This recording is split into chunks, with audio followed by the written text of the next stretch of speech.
म्हणजे माझे सद्गुरू डॉक्टर सुनील नारायण लुले यांचा थोडक्यात परिचय करून देतो मी. डॉक्टर सुनील दादा लुले हे व्यवसायाने होमिओपॅथिक डॉक्टर होते, आहेत म्हणजे. परंतु वयाच्या 55 वर्षीच त्यांनी अध्यात्माच्या प्रचारासाठी आपला व्यवसाय पूर्णपणे पुढच्या पिढीवरती म्हणजे त्यांच्या सुपुत्रावरती सोडून दिला आणि त्यांनी पूर्ण निवृत्ती स्वीकारली होती.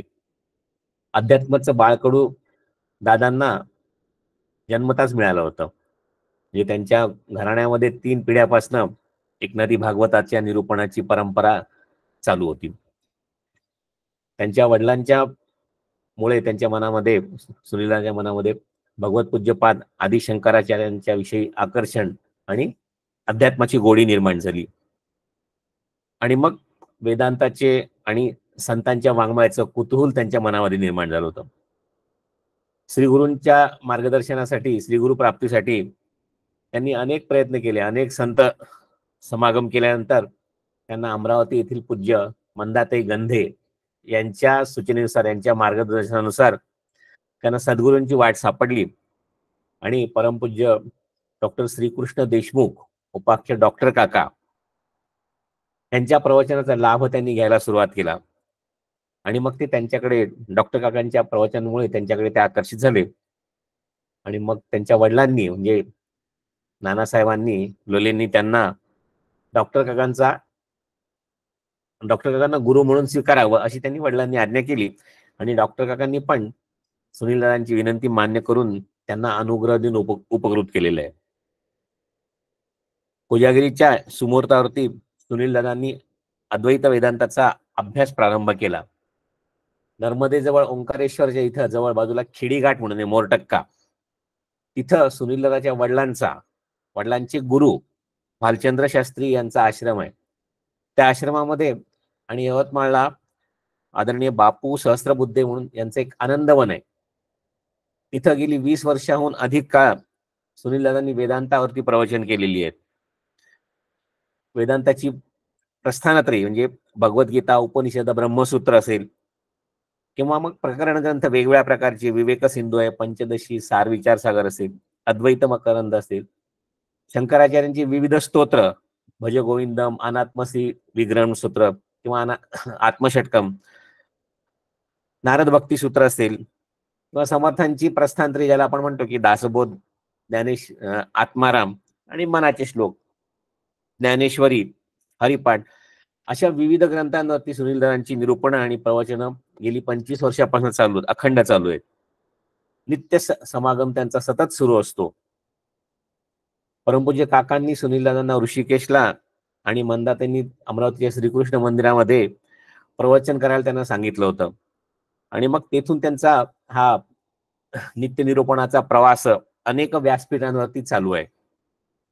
यवतमाळ येथील पावन श्रीराम मंदिर इथं गेल्या दशकांपासून ते अध्यक्षपदी असून नवीन जिज्ञासूंना ते प्रोत्साहित करत असतात. कोरोना काळामध्ये आणि कोरोनाच्या 1 वर्ष आधीपासूनच त्यांनी ऑनलाईन पद्धतीनं अभ्यास वर्ग चालून उपनिषद, भगवद्गीता यांची प्रवचनं नित्य चालू केली होती. रोज सकाळी 7 ते 8 गेली 3.5-4 वर्ष त्यांची या विषयांवरती प्रवचन चालू असतात. त्याच्यामुळे त्यांनी अनेक साधक पण तयार केलेले आहेत. सुनील दादांचा दांडगा व्यासंग, त्यांचा अभ्यास आणि अर्थातच वाणी सामर्थ्य बघून परमपूज्य काकांनी त्यांना 2021 मध्ये आचार्य म्हणून घोषित केलं होतं आणि त्यांना अनुग्रहाचे अधिकार पण त्यांना दिले होते. गीतेच्या 13व्या अध्यायामध्ये क्षेत्रज्ञ योग, ज्ञानी लोकांची लक्षणं सांगितली जी मला माझ्या सद्गुरूंच्या ठिकाणी दिसतात. भगवान म्हणतात की अमानित्व, अदंबित्व, अहिंसा, क्षांतिरार्जवम, आचार्योपासनम, शौचम, स्थैर्यम, आत्मविनिग्रह. म्हणजे कुठल्याही मानसन्मानाची अपेक्षा नाही, स्वतःचा मोठेपणा कोणाला सांगायचा नाही, कोणाला वाणीने किंवा कायने दुखवायचं नाही, क्षमावृत्ती, सरळ वागणं, गुरुसेवा, प्रचंड गुरुसेवा, गुरुभक्ती, शुचिता, मनाचा विग्रह आणि इंद्रियांचा आरोग्य, वैराग्यता आहेच, अहंकार नाही, अशी सगळी ज्ञानी माणसांची लक्षणं सुनील दादांच्या ठिकाणी दिसतात. आणि म्हणून त्यांना डॉक्टर काकांनी अनुग्रहाचे अधिकार पण दिलेले आहेत. आनंदाचे डोही या युट्यूब चॅनलवरती आपल्याला दादांची हजारोंना अधिक विविध विषयावरती प्रवचनं ऐकायला मिळतील. आपण ती अगदी जरूर ऐकावीत अशी आहेत ती. आणि बाकी सुद्धा काही चॅनल त्यांची प्रवचन चालू असतात. रामकृष्ण हरी.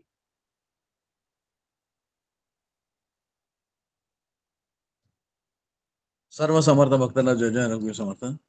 मी आदरणीय गुरुवर्य डॉक्टर सुनील सरांना विनंती करतो की आपण आपले निरूपण सुरू करावे. जय जय रघुवीर समर्थ.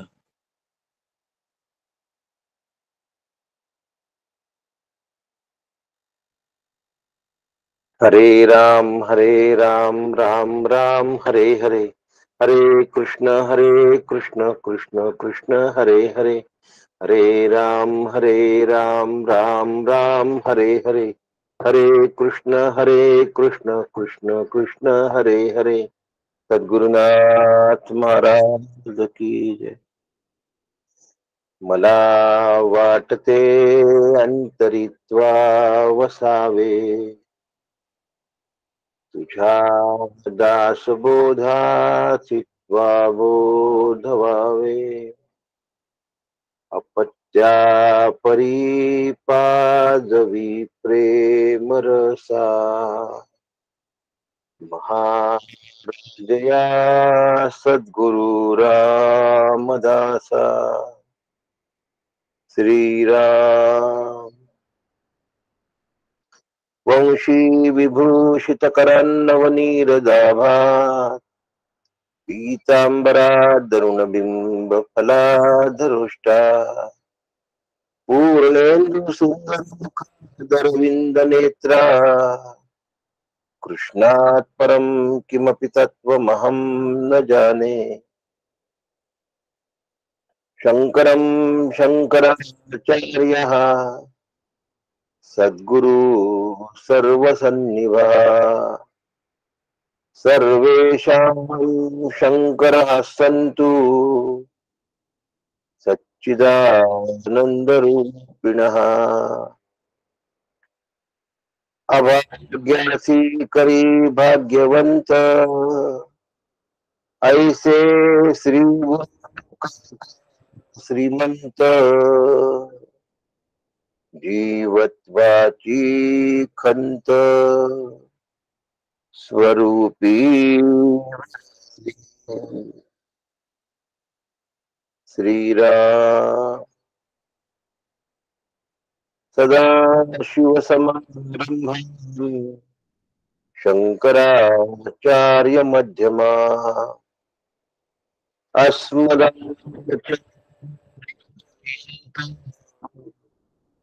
वंदे गुरु परंपरा,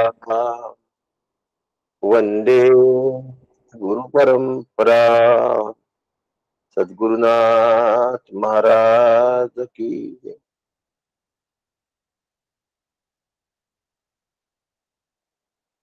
संपूर्ण गुरु परंपरेला वंदन.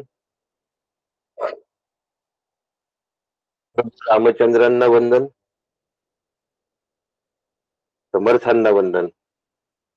माझे सद्गुरु परमपूज्य डॉक्टर काका डॉक्टर श्रीकृष्ण दत्तात्रय देशमुख यांच्या चरणी शिरसाष्टांग वंदन.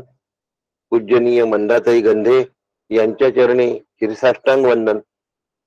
आणि आदरणीय राजेंद्रजी क्षीरसागर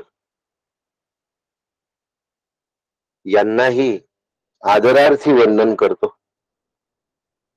आपण सगळे श्रोते आहात आणि समर्थ भक्त आहात. समर्थांप्रती अंतःकरणामध्ये ज्याच्या कळवळ आहे तो माझ्या वंदनाचा विषय आहे. म्हणून आपल्या सगळ्यांना मी वंदन करतो. आणि समर्थ सेवा या ठिकाणी राजेंद्रजी आणि आपण लोकांनी मला देण्याकरता जी आज्ञा केली त्या सेवेला माझ्याकडनं पूर्ण प्रयत्नानिशी प्रस्तुत होण्याचा प्रयत्न करतो. आपल्या सगळ्यांच्या शुभेच्छा मला हे स्पष्ट करण्यासाठी आणि उलगडण्यासाठी मदत करतील अशी आपल्याकडून आशीर्वादाची खात्री आहे. 14व्या दशकातला अखंड नाम ध्यान, समासाचं नाव आहे अखंड ध्यान नाम, दशक 14वा, आणि समास आहे भिक्षा निरूपण. समर्थांनी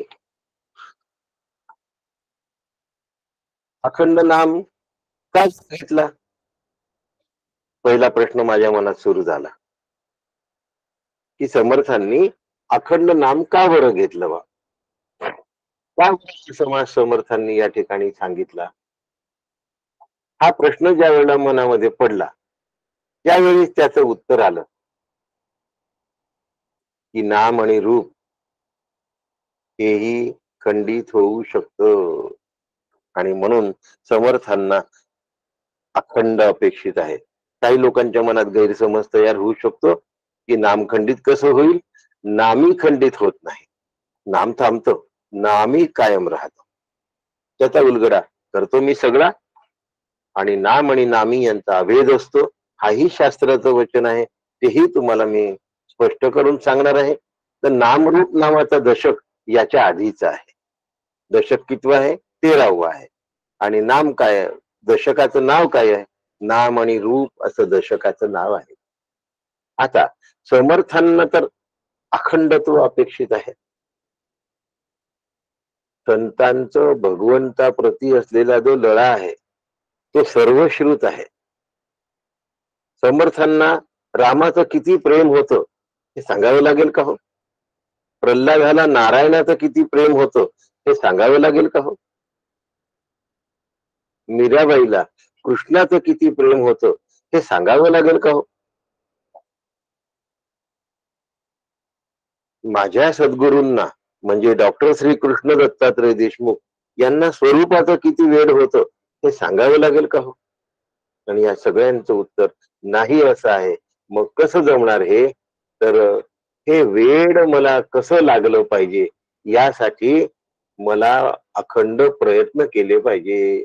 हे वेड कसं लावून घ्यायचं, हे वेड कसं लागलं पाहिजे, या वेडासाठी मी काय केलं पाहिजे. म्हणून समर्थांना अपेक्षित आहे अखंड ध्यान आणि नाम. भगवंताविषयी आत्यंतिक असलेलं जे प्रेम आहे त्यातनं अखंडत्व निर्माण होत. भगवंताविषयी आत्यंतिक असलेले जे ज्ञान आहे त्यातून अखंडत्व निर्माण होतं, आणि हे अखंडत्व मला सतत सतत सतत सारखं सारखं अनुभवता येतं. पण आमचा अनुभव असा नाहीये हो. आमचा अनुभव असा आहे का हो की हे मला सारखं सारखं अनुभवता येईल, असा आमचा अनुभव आहे का हो. या प्रश्नाचं उत्तर नाही असं आहे. मग हे आमचा अनुभव असा का नाही याचा आम्हाला पुन्हा थोडासा शोध घेतला पाहिजे. आणि हा जर आम्ही शोध घेऊ तर आमच्या लक्षात येईल की का बरं आमच्या अंतःकरणामध्ये असं नाही आहे. आता अंतःकरण शब्दाचा एक अर्थ मन असा होतो, आणि मनामध्ये आत्यंतिक प्रेम का नाही आहे, मनामध्ये आत्यंतिक प्रेम का नाही आहे याची दोन कारण आहेत. एक, जगताची आसक्ती आहे, म्हणजे जगताच्या वैराग्याचा अभाव आहे, म्हणून जगतावर प्रेम आहे. आता जी गोष्ट आम्हाला खरी वाटते त्याच्या मागे आम्ही धावतो की नाही. लहान मुलं असतं ते खेळण्याच्या मागे धावतं, त्याला खेळणं खरं वाटतं, आणि खेळणं चालतं आहे, खेळणं बोलतं आहे, खेळणं हालतं आहे, म्हणजे खेळणं जिवंत आहे असं त्याला वाटतं, आणि मग त्याच्या मागे ते लागतं. म्हणजे जगताच्या सत्यत्वाप्रती आमच्या अंतःकरणात खात्री असते, आणि त्या सत्यत्वातून आम्हाला आसक्ती निर्माण होते, आणि त्यामुळे आमचं अखंडत्व भंगत होतं की नाही असं विचार करा. विचार केल्यानंतर आपल्या लक्षात येईल की अरे हे खरी गोष्ट आहे. शास्त्र आणखीन एक गोष्ट सांगतं की मन एका वेळी एकाच गोष्टीला धरू शकतं. उदाहरणार्थ, आता जर माझं मन घड्याळाविषयी चिंतन करत असेल तर माझं मन अन्य कशाचंही चिंतन करत नाही. म्हणजे एका वेळी दोन चिंतन करण्याची मनाची क्षमता नाही. म्हणजे मग मन तर आमचं नेहमी भरकटलेलं, इकडे असतं तिकडे असतं तिकडे असतं. मग ते एवढ्या गोष्टींना पकडत नाही का? नाही. एका वेळी ती गोष्ट जी धरली तिला सोडल्याशिवाय मनाला दुसरी गोष्ट धरता येत नाही. हा मनाचा दोष म्हणायचा की गुण म्हणायचा? स्वभाव म्हणूया. याला दोषही म्हणायचं नाही आणि याला गुणही म्हणायचं नाही. तो त्याचा स्वभाव आहे. गोडी हा साखरेचा स्वभाव आहे, खरं की नाही? आंबटपण हा चिंचेचा स्वभाव आहे. तसं एका वेळी एका ठिकाणी राहणं हा मनाचा स्वभाव आहे. उष्णता हा अग्नीचा स्वभाव आहे. आणि स्वभाव हा स्वभाव बदलत नसतो. तुकोबांनी सुद्धा आपल्या अभंगांमध्ये म्हटलंय, आधी होती दासी पट्टराणी केले तिसी, तिचा मूळ स्वभाव जाईना. म्हणजे ती दासी पण वागण्यामधलं काही तिचं सुटलेलं नाही. मग ती काय करते? ती आपल्या मूळ स्वभावावरच राहते. तसं मन आपल्या मूळ स्वभावावर राहतं. मग मनाचा मूळ स्वभाव काय आहे? एका वेळी एका वस्तूला धरून ठेवणे. मग आता मन ज्या वेळेला दुसऱ्या वस्तूवर जातं तेव्हा त्यांनी पहिल्या वस्तूला सोडलेलं असतं. आपण वरच्या पायरीवर पाय दिला तर खालच्या पायरीवरचा पाय उचलल्याशिवाय वरच्या पायरीवर दोन्ही पाय आपण ठेवू शकत नाही. म्हणजे वरच्या पायरीवर जर चढायचं असेल तर खालच्या पायरीला सोडावं लागतं. हाच स्वभाव मनाचा आहे बघा. काय करतं हे मन? हे मन एका विषयाला सोडून दुसऱ्या विषयाला धरतं आणि दुसऱ्या विषयाला सोडून तिसऱ्या विषयाला धरतं. आणि म्हणून सतत मन भटकत असतं. काय शब्द आहे? भटकणे.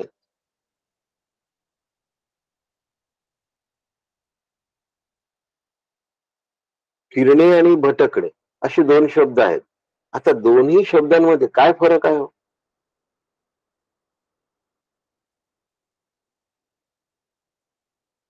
मी सांगतो.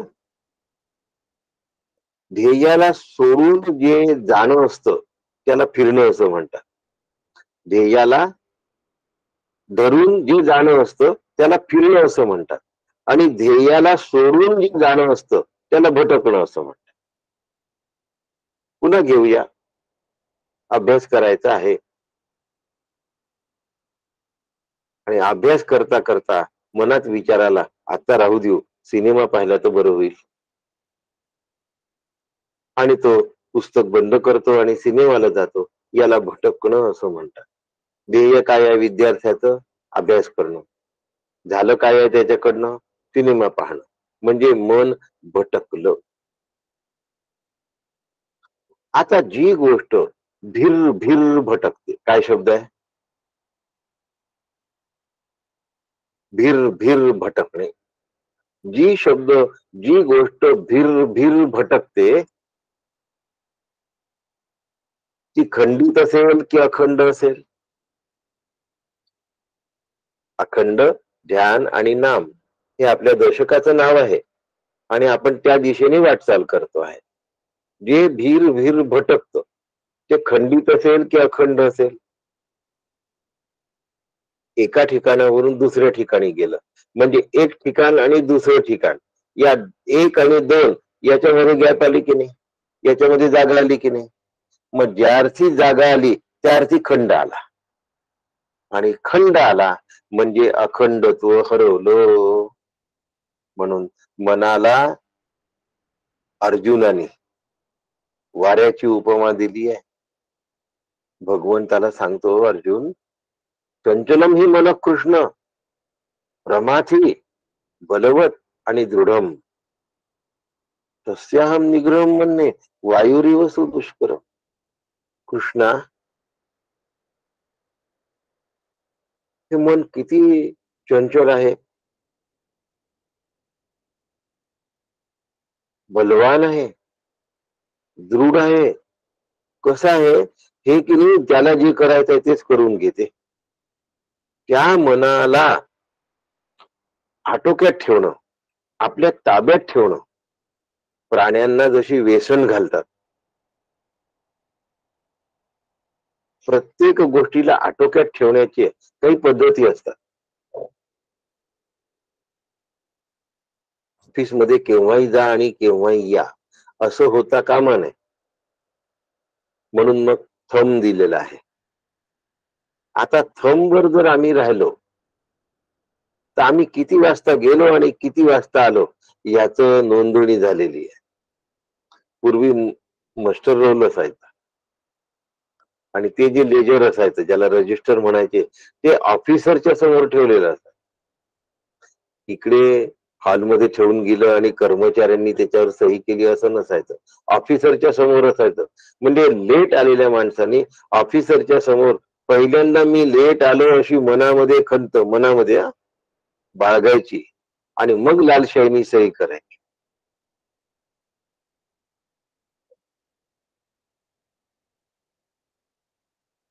झालं, या कारणाने उशीर झाला. कारण काही जरी असले तरी भटकणे हा त्याच्या मागचा महत्वाचं इंगित आहे आणि भटकण्याचा स्वभाव मनाचा आहे. म्हणून अर्जुन सांगतात भगवंताला, चंचलम ही मन कृष्ण प्रमाथी बलवत आणि दृढम. हे आवरण महादुष्कर असत. अर्जुन स्वतः कबूल करतो आहे की वाऱ्याला मुठीत धरून ठेवता येईल भगवंता, पण मनाला वेठीस धरता येत नाही. वेठीस धरणं समजतच येत नाही. युद्धबंदी असतात त्यांना वेठीला धरलं असतं, त्यांना कुठे जाण्याची संधी नसते आणि त्यांना दुसऱ्या काही गप्पा करण्याची पण संधी नसते. जेवढे प्रश्न विचारले जातील त्याच उत्तर त्यांना द्यावं लागतं. आपसामध्ये बसले आहे, गप्पा गोष्टी केली आहे, अशा प्रकारचं नसतं. त्यांना बांधून ठेवलेलं असतं, त्यांना अडकून ठेवलेलं असतं, त्यांना लटकवून ठेवलेलं असतं, त्यांना त्राहीमाम करून सोडलेलं असतं. फक्त आम्ही विचारू तेवढ्याच प्रश्नाचे तुमच्याकडनं उत्तर आले पाहिजे, बाकी काहीही बोललेलं आम्हाला चालणार नाही. याला वेठीस धरणे असं म्हणतात. त्याच गोष्टीचा सातत्याचा तगादा आणि त्या तगाद्याने तंग येऊन जातो. तसा अर्जुन मनाच्या निग्रहाच्या बाबतीत तंग आला आणि तो म्हणतो मला हे शक्य नाही. भगवंत म्हणतात शक्य नाही असं म्हणू नको, असंशयम महाबाहो. शक्य नाही म्हणू नको. कोणाला सांगतात आहे? तुम्हाला मला सांगत नाहीये. महाबाहो. अर्जुन कसा आहे? महाबाहो आहे. अहो, 2 हात असतील तर त्याला 2 हात असं म्हणतात. संस्कृत मध्ये एकवचन, द्विवचन आणि बहुवचन असे 3 वचन आहेत. मराठीमध्ये एक वचन आणि अनेक वचनच आहे. इंग्रजीमध्ये एक वचन आणि अनेक वचनच आहे. पण संस्कृत ही एवढी प्रगल्भ भाषा आहे की त्याच्यामध्ये एक वचन, द्विवचन आणि बहुवचन असे आहेत. आणि महाबाहो हे अर्जुनाला केलेलं जे संबोधन आहे यातला महाशब्द बहुवचनी आहे. मग अर्जुनाला खूप हात होते का हो? सहस्त्रार्जुनासारखे. पहा, त्याचं नाव सुद्धा सहस्त्रार्जुन आहे आणि याचं नाव महाबाहो आहे. सहस्त्रार्जुनाला सहस्त्र हात होते असं पुराण सांगतं, आपण ग्राह्य धरायचं. अर्जुन महाबाहो कसा? अर्जुनाचं दुसरं नाव सव्यसाची असं आहे आणि हे नाव माझे सद्गुरू डॉक्टर श्रीकृष्ण देशमुख यांच्या घराचं नाव आहे, सव्यसाची. सव्यसाची शब्दाचा अर्थ काय होतो? ज्यांना चांदवं घालायची सवय आहे त्यांना हा शब्द माहिती आहे, बाकीच्यांना माहिती नाही. सव्य आणि अपसव्य. श्राद्धाच्या वेळी अपसव्य करून जानवं स्वीकारायचं असतं आणि धार्मिक विधीच्या वेळी सव्य असतं. आता अपसव्य शब्दाचा अर्थ विरुद्ध दिशेचं, म्हणजे उलट्या दिशेचं. अर्जुन विरुद्ध हाताने सुद्धा तितक्याच चपळाईने बाण मारत असे. अर्जुनाने सोडलेला तीर हा डाव्या हाताने सोडला की उजव्या हाताने सोडला हे कळत नसे, आणि म्हणून अर्जुनाच्या बाणांचा वर्षाव असा होता की याला 1000 हात आहे असा होता, आणि म्हणून महाबाहो शब्द वापरले. याला अनेक हात असतील, खूप हात असतील. 2 हातांनी एवढं सगळं शक्य नाही. एका हाताने धनुष्य धरायचा आणि एका हाताने तीर सोडायचा, ओढून प्रत्यंच्या ओढून तीर सोडायचा. असं 2 हाताने धनुष्य चालवावं लागतो. जो माणूस 2 हाताने चालतो त्याचा एक तीर सुटल्यानंतर दुसरा काढायचा भात्यातून, तो पुन्हा लावायचा, तो पुन्हा ओढायचा, त्यानंतर नेल धरायचा आणि मग सोडायचा. एवढं अर्जुन कधी करत असे हे समजत नसे, आणि त्याचा हात दुखू नये म्हणून तो भराभर डाव्या उजव्या हाताने करत असे. त्यामुळे अर्जुनाला अनेक हात आहे असं वाटत होतं, म्हणून अर्जुनाचं नाव महाबाहो आहे. या बरोबर त्याचं चापल्यही होतं, त्याची एकाग्रताही होती, त्याची अचूकताही होती, आणि म्हणून सव्य साची अर्जुनाला काय म्हणतात, निमित्त मात्रम भव्य सव्य साची. ही अचूकता माझे श्री गुरु डॉक्टर श्रीकृष्ण दत्तात्रय देशमुख यांच्या नजरेमध्ये आहे, यांच्या सामर्थ्यामध्ये आहे, आणि म्हणून त्यांच्या घराचं नाव सव्य साची हे सार्थक आहे. आपले श्री गुरु कोणतीच गोष्ट व्यर्थ करत नसतात. पहिल्यांदा ही गोष्ट पक्की असली पाहिजे. काही जण म्हणतात इतक्या समासांची गरज होती का? 20 दशक 200 समास, साधके पाहावे सावकाश, विवर्ता विशेषा विशेष कळू लागे. अरे एका समासात तुला कळणार नाही.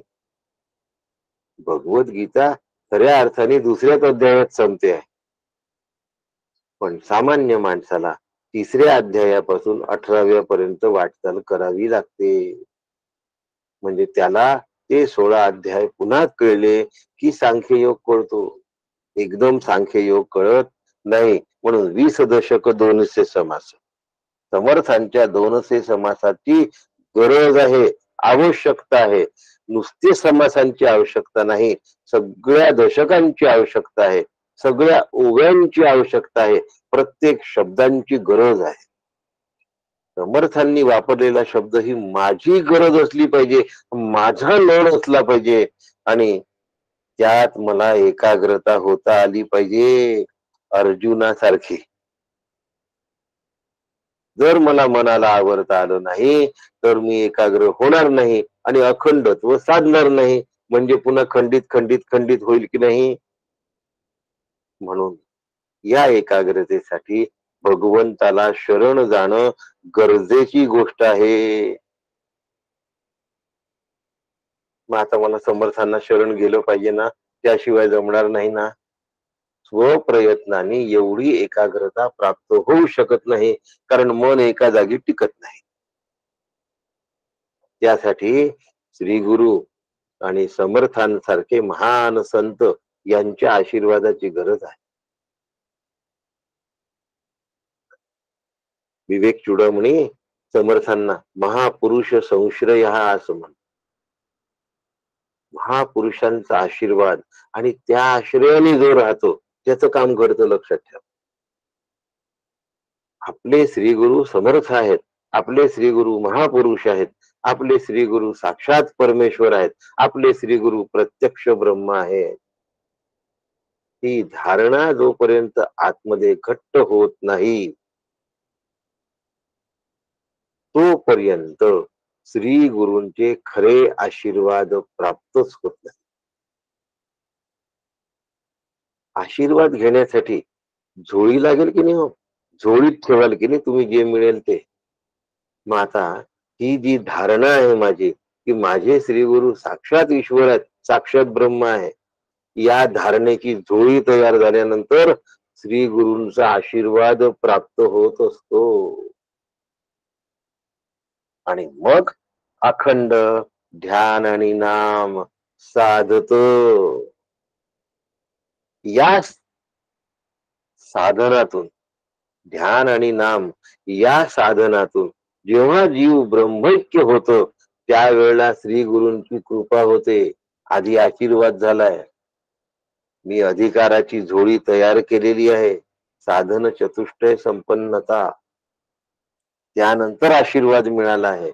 आणि आता मिळालेलं जे साधन आहे आशीर्वाद रूपी गुरूंकडून, त्यातून माझी जीव ब्रह्मैक्यता साध्य होते.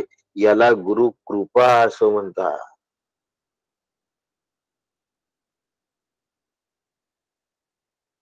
जीव आपल्या भरोशावर अखंडत्व प्राप्त करू शकत नाही, श्री गुरूंच्या सामर्थ्याने होत.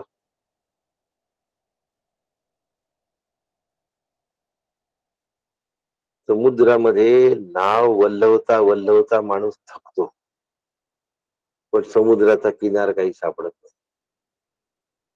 मग त्या नावेची दोरी जर जहाजाला लावली तर अख्खा समुद्र पार करण्याची ताकद त्या नावेमध्ये येऊन जाते. आणि हे श्री गुरूंचं सामर्थ्य आहे. अभाग्यासी करी भाग्यवंत, ऐसे सद्गुरु काका समर्थ. एका ठिकाणी श्रीमंत शब्द वापरलाय, एका ठिकाणी समर्थ शब्द वापरला.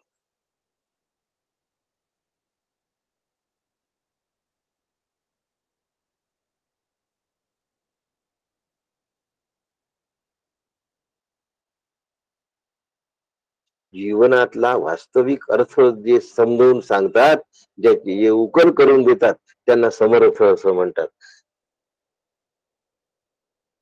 म्हणून श्री रामदास स्वामींना समर्थ हे नाव प्राप्त झालं. ते रामरायाला समर्थ म्हणत असत.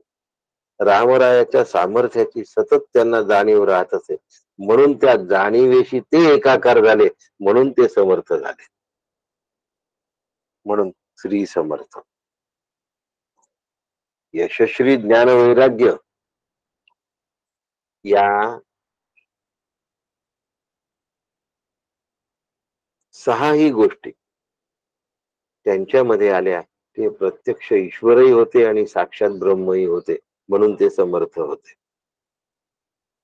आपला विषय आहे, आम्हाला समर्थ होण्यासाठी आमचं अखंडत्व जपलं पाहिजे. आणि खंड हा जीवाचा स्वभाव आहे. खंड काय आहे? जीवाचा स्वभाव आहे आणि प्रकृतीचा गुणधर्म आहे. ज्या प्रकृतीमध्ये चैतन्य विलसत त्याला जीव असं म्हणतात. आणि ज्या प्रकृतीमध्ये चैतन्याचा विलास म्हणजे प्रागट्य नसतं, तिला प्रकृती असं म्हणतात. आता जीवाचा स्वभावही खंडित आहे मनामुळे, आणि प्रकृतीचा गुणधर्म ही खंडच आहे. आम्हाला तर अखंड प्राप्त करायचा आहे. कसं होईल हो? खूप सुंदर विषय आहे बर का. राजेंद्रजींनी क्षीरसागर छान विषय दिला.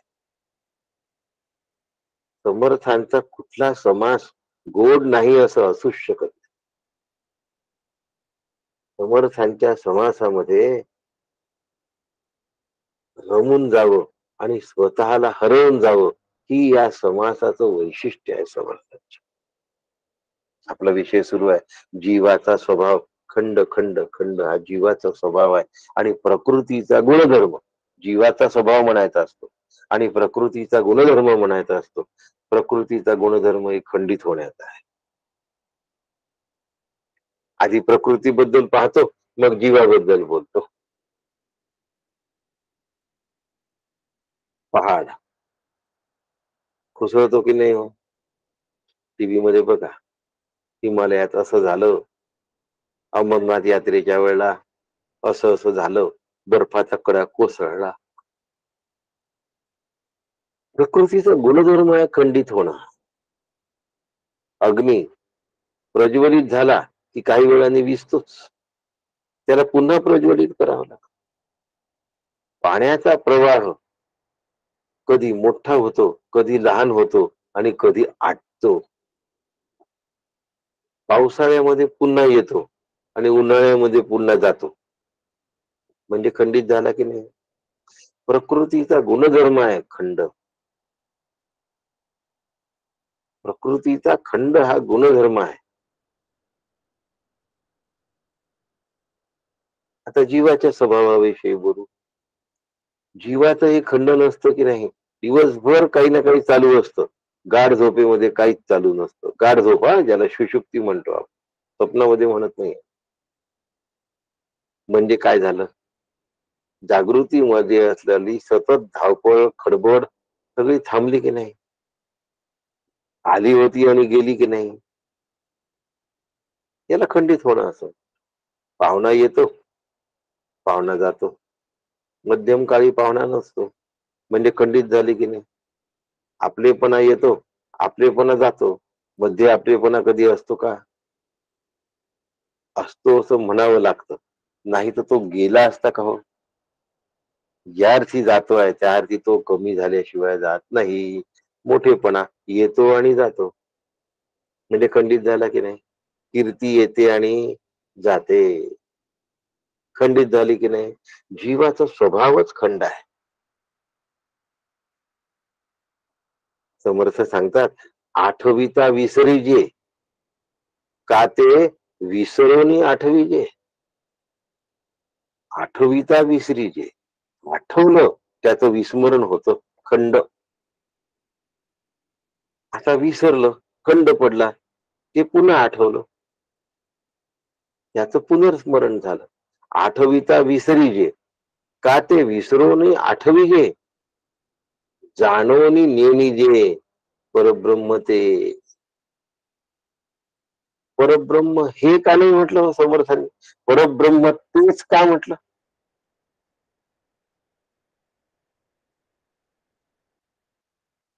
पुष्कळशा गोष्टी आहेत जे आम्ही कधी विचारच नाही करत. समर्थांच्या एका अक्षराचं मोल आहे हो, एका अक्षराचं मोल. समर्थांच्या एकेका शब्दाचं मोल आहे. मी तर अक्षराचं सांगेन. एकेका शब्दाचं मोल आहे, एकेका वाक्याचं मोल आहे, एकेका चरणाचं मोल आहे, एकेका ओवीचं मोल आहे, एकेका समासाचं मोल आहे, एकेका दशकाचं मोल आहे, एका एका ग्रंथाचं मोल आहे. आत्माराम दासबोध माझे स्वरूप स्वतः सिद्ध आहे की नाही मोल. आणि म्हणून आठविता विसरी जे, का ते विसरून आठविजे. त्याला खंड असं म्हणतात. आणि खंडाची आम्हाला सवय असते. माया प्रत्येकाला प्रतिष्ठित होऊ देत नाही, खंडितच करते. मायेचा स्वभाव आहे. केवढी मोठी प्रतिष्ठा प्राप्त झाली असो, तिला ते खंडित केल्याशिवाय सोडत नाही.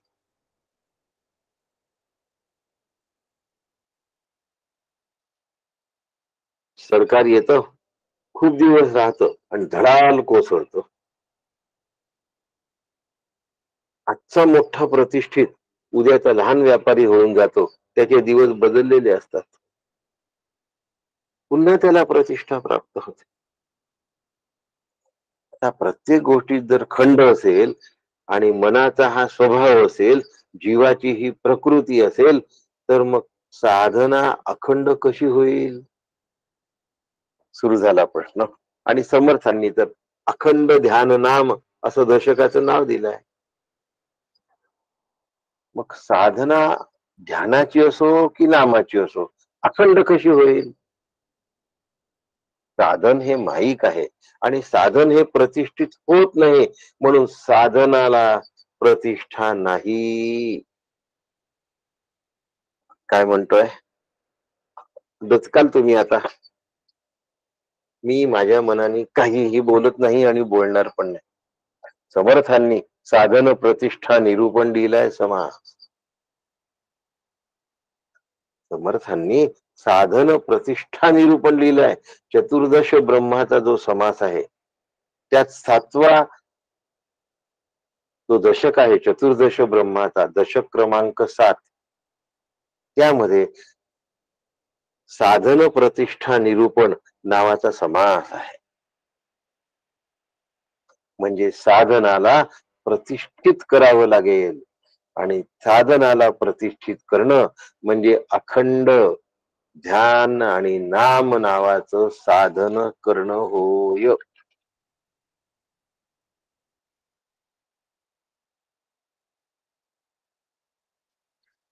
जमतं का होय? हे आम्हाला जमेल का? म्हणून वेठबिगारी शब्द वापरलाय, वेठीला धरणं शब्द वापरलाय. हे शब्द उगाच नाही वापरले.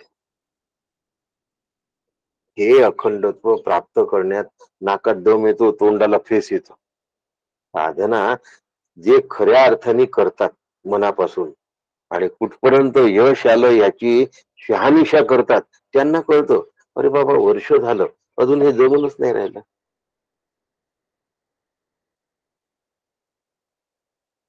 जाऊ द्या, न केलेलं बरं. काय सुरू आहे? अखंड ध्यान शब्द चालू आहे. आता असं विचार आला की समर्थांची ओवी आठवावी, आता ध्यानाची सोडावे, अनुसंधान ते मोडावे, तरी मागो ते पडावे. काय होईल हो असं जर झालं तर? तरी मागो ते पडावे महासंशय. तुम्ही अत्यंत संशयाला जाऊन पोचाल, आणि तो महासंशय आहे. महासंशय, पुनरपि जननम पुनरपि मरणम पुनरपि जननी जठरे शयने.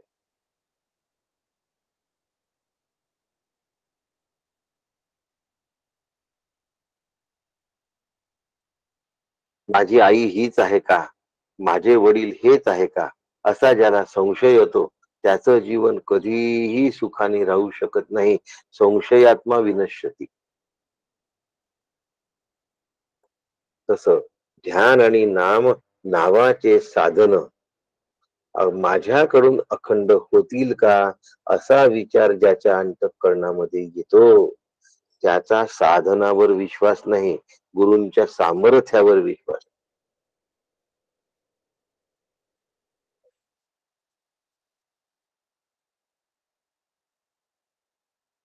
अखंड नाम नावाचा, अखंड ध्यान नावाचा समर्थांचा समास आहे, लक्षात ठेवा. याच्यामध्येच आहे, याच दशकामध्ये 8वा समास, याच दशकातला 8वा समास. मग आम्हाला ही अखंडत्व कसं साधेल? आम्हाला हे अखंडत्व जमणार आहे का? एवढं अद्वैताचं आम्ही ध्यान केलं, अखंड ध्यान विषय सुरू आहे ना, अखंड ध्यान नाम, एवढाच दशकाचं नाव बोलतोय फक्त. आता हे मला जमेल का हो?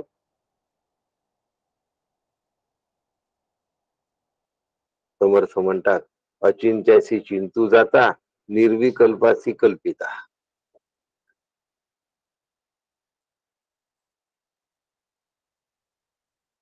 अद्वैताचे ध्यान धरिता द्वैतची उठे.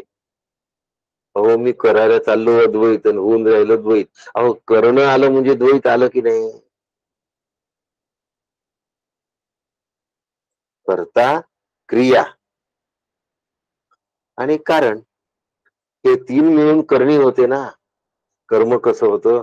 कर्तुराज्ञया प्राप्यते फलम, कर्म किम फलम, कर्म तज्जडम. करता, क्रिया आणि करण, हे 3 मिळून कर्म होतं. रमण महर्षींनी सांगून ठेवलंय. मग आता मी जेव्हा करायला जातो, अद्वैताचे ध्यान करीता द्वैताची उठे. अहो त्रिपुटी राहते म्हणजे द्वैत आलं की, त्रिपुटी राहिली म्हणजे द्वैत आलं. मग द्वैत आलं तर अद्वैत तर अखंड असतं. द्वैतात नेहमी खंड असतो. हा आणि तो, म्हणजे दोनच्या मध्ये गॅप आहे ना, त्याला खंड असं म्हणतात. द्वैतात नेहमी खंड असतो आणि स्वरूप नेहमी अखंड असतं. आणि समर्थांनी अखंड स्वरूपाशी मिळण्यासाठी अखंड ध्यान आणि नाम सांगितलेलं आहे. तर मला ते साधलंच पाहिजे.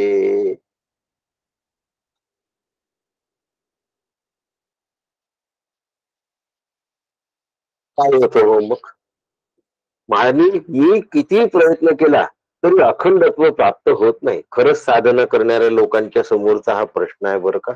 आम्ही करतो पण आमचं की नाही लक्षात राहत नाही. थोडा वेळ आम्ही ध्यानाला किंवा नामाला जोडले राहतो आणि केव्हा भुसकन पळून गेलो, भुसुक्कन पळून गेला, केव्हा गायब झालं मन आम्हाला कळतच नाही आणि आम्ही त्याच्यातच राहिलो आणि नाम ध्यान जागच्या जागी राहिलं.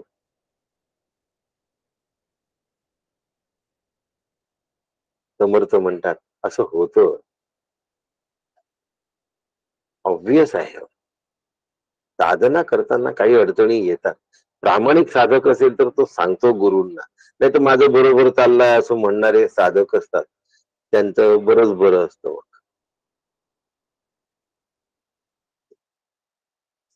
समर्थ म्हणतात साधू जाता साधवेना, ना तरी सोडिता सुटेना, लागला संबंध तुटेना निरंतर.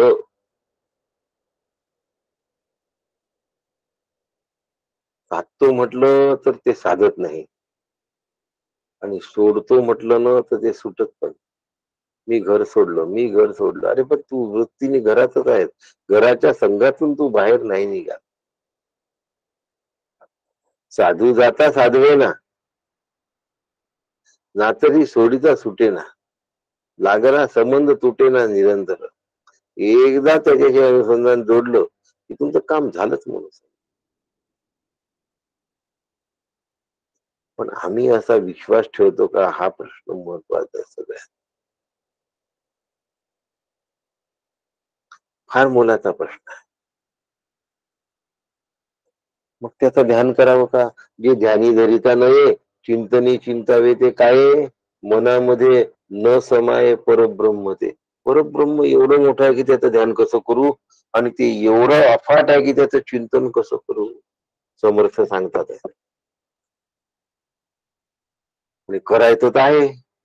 म्हणून साधन प्रतिष्ठा निरूपण नावाचा समास समर्थांनी लिहून काढला. मला हे कसं जमेल? त्यासाठी योग्य ते आपल्याला ऐकलं पाहिजे, योग्य ते आपल्याला समजून घेतलं पाहिजे, योग्य ते आम्हाला जाणून घेतलं पाहिजे.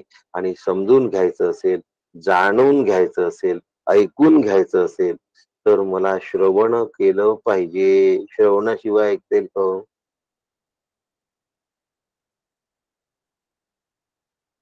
आणि ऐकून ऐकून जर तसं अनुसरलं तर तदाकार होणं सहज शक्य आहे.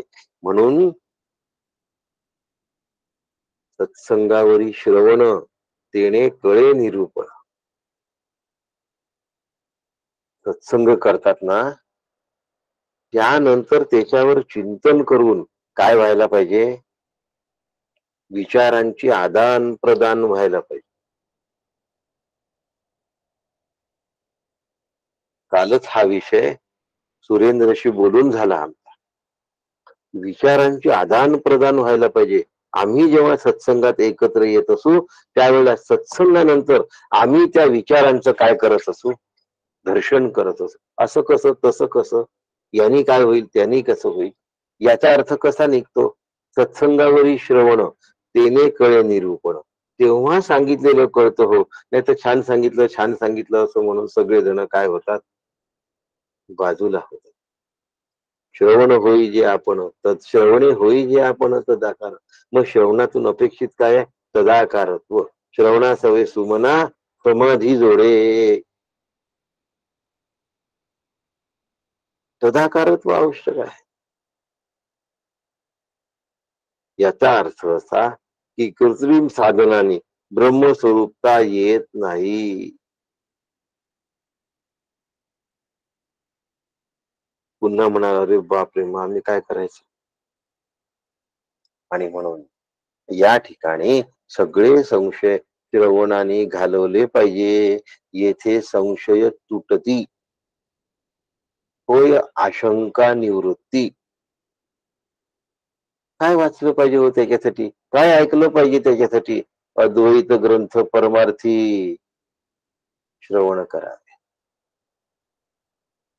मोक्षाचा अधिकारी परमार्थ पंथ धरी हो. नुसतं पंथ नाही धरत, प्रीती लागली अंतरी अद्वैत ग्रंथाची.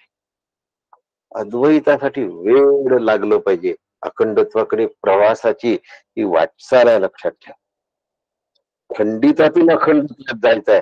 मग खंडितातून अखंडत्व प्राप्त कसं करायचं? दृष्टी तयार करावी लागते अखंडासाठी. तो ते गुरुकृपा दृष्टी निर्विष होय. नाही तर विषय व्याळे मिठी आणि दिदली अनोठी दाठी.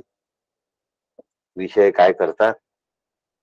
घेरून घेतात आणि विषयाच्या घेरावामध्ये स्वरूपाचा अंदाज लागत नाही, ठांग पत्ता लागत नाही. कृत्रिम साधनाने अकृत्रिम ब्रह्म प्राप्त होत नाही असं कठोपनिषद सांगतं. नाही ध्रुवेण प्राप्यते ही अध्रुवम तत्.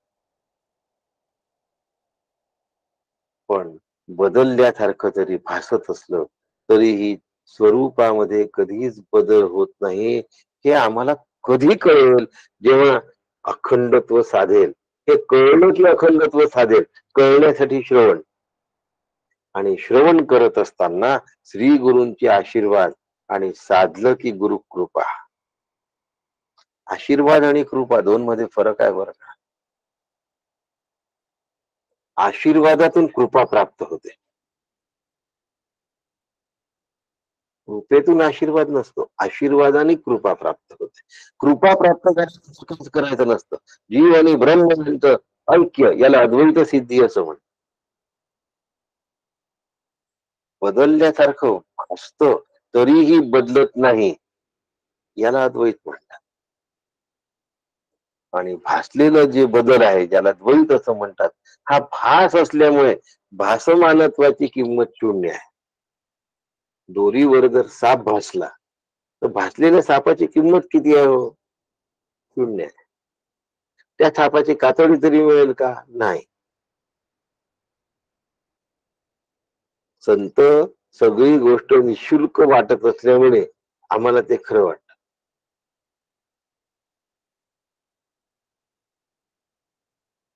अशा पद्धतीने जर आम्ही विचार केला तर अद्वैताचं अखंडत्व आम्हाला बघता येईल. अखंड शब्दाचा सविस्तर विवेचन उद्या सकाळी करेल. आज फक्त उदाहरण देऊन देतो. अखंड शब्दाचा प्रारंभ उद्या सकाळी करूया. आज उदाहरण देतो की भासलं तरी बदलत नाही. उदाहरणार्थ बुडबुडा, तरंग, लाट आणि पाणी. यात बुडबुडा खंडित आहे, तरंग खंडित आहे, लाट सुद्धा खंडित आहे, पण पाणी अखंड आहे. सुगडं, मडकं, माठ आणि रांजण यातली जी मृत्तिका आहे ती अखंड आहे. मृत्तिका रांजणामध्ये आहे, माठामध्ये आहे, सुगड्यामध्ये आहे आणि मडक्यामध्ये पण. माती अखंड आहे हो.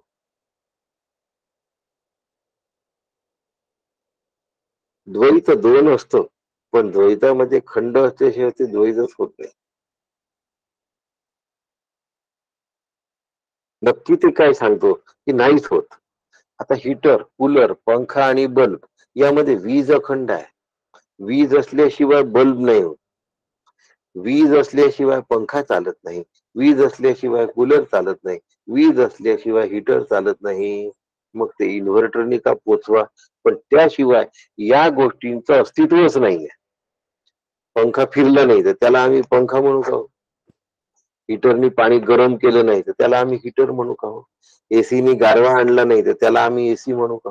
बल्बनी प्रकाश दिला नाही त्याला आम्ही बल्ब म्हणणार का? म्हणजे अखंड तत्वामुळे खंडित तत्व प्रकाशमान होतं. म्हणून जे जे खंड प्रकाशमान होतो त्याच्या मागे अखंड आहे, हे जर लक्षात आलं तर अद्वैताची जाण आली आणि अखंडत्वाचा अनुभव येणं सहज शक्य आहे. म्हणून साधन अखंडच करायचं आहे, ध्यान आणि नाम. आणि असं अखंड साधन आम्हाला कसं करता येईल आणि ते आमचं कसं साधेल, या दृष्टीने उद्या आपण अखंड शब्द आणखीन सविस्तर बघू. आज अखंडापर्यंत आणून ठेवलंय, अखंडाचं स्पष्टीकरण आणखीन देणार उद्या सकाळला. आपल्या सगळ्यांशी मला संवाद साधायचा आहे, कारण नंतर पुन्हा माझा 7 वाजता वर्ग असतो आणि तुम्हाला मी वेळ दिला पाहिजे, तुमचा माझा परिचय झाला पाहिजे. आणि म्हणून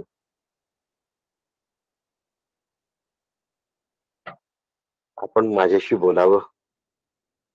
श्रीराम जय राम, जय जय राम. योगिताताई नाम घ्या. श्रीराम. श्रीराम जय राम, जय जय राम. श्रीराम जय राम, जय जय राम. श्रीराम जय राम, जय जय राम. श्रीराम जय राम, जय जय राम. श्रीराम जय राम, जय जय राम. श्रीराम जय राम, जय जय राम. श्रीराम जय राम, जय जय राम. श्रीराम जय राम, जय जय राम. श्रीराम जय राम, जय जय राम. श्रीराम जय राम, जय जय राम. श्रीराम जय राम, जय जय राम.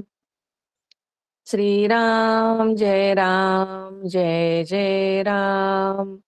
श्रीराम जय राम, जय जय राम. जय जय रघुवीर समर्थ. जय श्रीराम.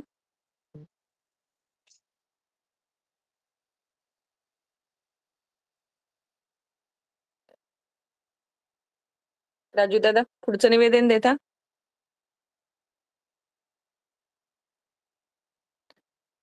जय श्रीराम राजू दादा.